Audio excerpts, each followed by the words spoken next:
got so motherfucking design on right now.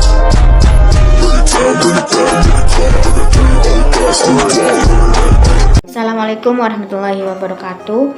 Yang terhormat Bapak Muhammad Syarif Kholili MPDI selaku dosen pengampu mata kuliah materi SKI MTS MA. Saya Alfatin Manjalina dengan NIM 52105120005 dari Prodi Pendidikan Agama Islam Fakultas Agama Islam. Saya akan menjawab soal-soal UAS melalui video ini. Yang pertama, bagaimana perkembangan kebudayaan dan ilmu pengetahuan di Andalusia. Pertanyaan yang kedua, siapa saja ilmuwan terkenal di Andalusia? Dan pertanyaan yang ketiga, apa pengaruh Andalusia terhadap perkembangan ilmu pengetahuan Eropa abad pertengahan? Perkembangan kebudayaan dan ilmu pengetahuan di Andalusia sangatlah pesat. Yang pertama ada kemajuan intelektual, yaitu filsafat. Yang kedua ada sains. Yang ketiga ada fikih. Yang keempat ada bahasa dan sastra. Yang kelima ada musik dan kesenian. Nah, jadi yang pertama filsafat. Perkembangan filsafat di Andalusia atau Spanyol ini dimulai sejak abad ke-8 hingga abad ke-10. Peran Islam pada masa ini sebagai jembatan penyebaran yang dimulai ilmu pengetahuan Yunani Arab ke Eropa. Nah, tokoh utama dalam sejarah filsafat Arab Spanyol adalah Abu Bakar Muhammad Ibnu Ash-Shaykh yang terkenal dengan sebutan Ibnu Baja.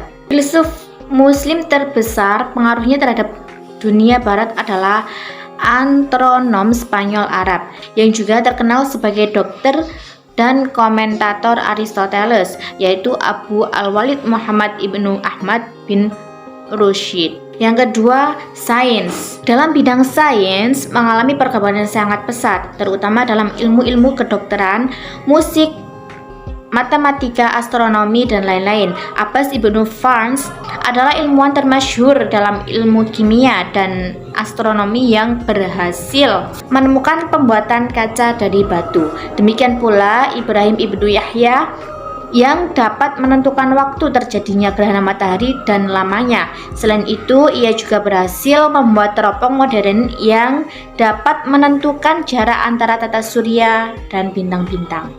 Kemudian yang tiga, fikih. Dalam bidang fikih, Spanyol Islam dikenal sebagai penganut mazhab Maliki yang diperkenalkan oleh Ziyad ibnu Abdul Rahman. Perkembangan selanjutnya ditentukan oleh Ibnu Yahya yang menjadi khatib pada masa Hisham ibnu Abdul Rahman. Ahli fikih lainnya adalah Abu Bakar ibnu Al-Khutiyah, Munzaid ibnu Sa'id Al-Baluti, dan Ibnu Hazam. Kemudian yang keempat, bahasa dan sastra.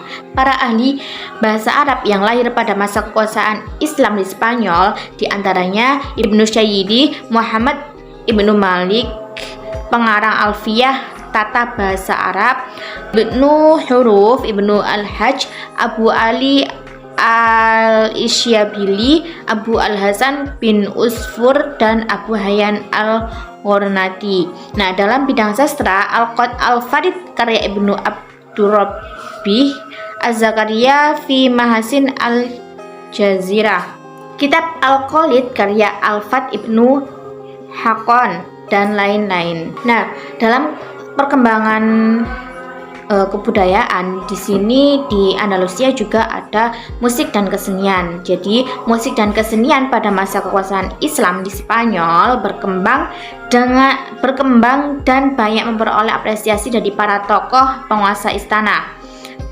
Nah, tokoh seni dan musik antara lain Al-Hasan bin Nafi yang mendapat gelar Zaryab yang juga terkenal sebagai pencipta lagu-lagu.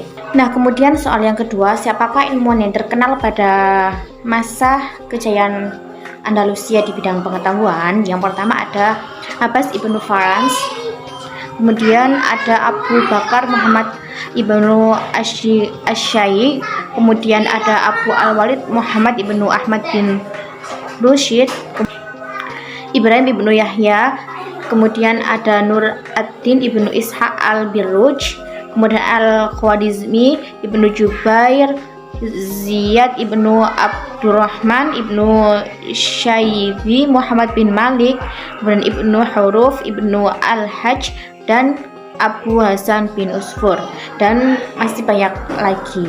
Dan pertanyaan yang terakhir, apakah pengaruh Andalusia terhadap perkembangan ilmu pengetahuan Eropa pada abad pertengahan? Jadi masuknya Islam ke Andalusia itu memberikan dampak yang sangat besar terhadap perkembangan kebudayaan di Eropa. Kebudayaan Islam telah membuka jalan bagi munculnya peradaban Eropa di masa yang akan datang.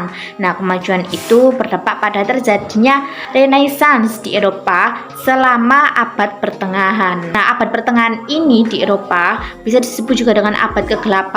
Nah, setelah Eropa mengalami masa kegelapan, para pemikir berusaha mencari ide-ide baru dengan cara mempelajari ilmu-ilmu dari zaman Romawi kuno, Yunani kuno, dan kemudian dimodifikasi. Dan Renaissance itu begitu penting karena merupakan periode transisi yang melahirkan perubahan besar bagi aspek kehidupan masyarakat di Eropa. Nah, sekian jawaban singkat dari saya pada mata kuliah materi SKI MTS MA. Apabila ada kurang lebihnya, saya mohon maaf yang sebesar-besarnya. Wassalamualaikum warahmatullahi wabarakatuh.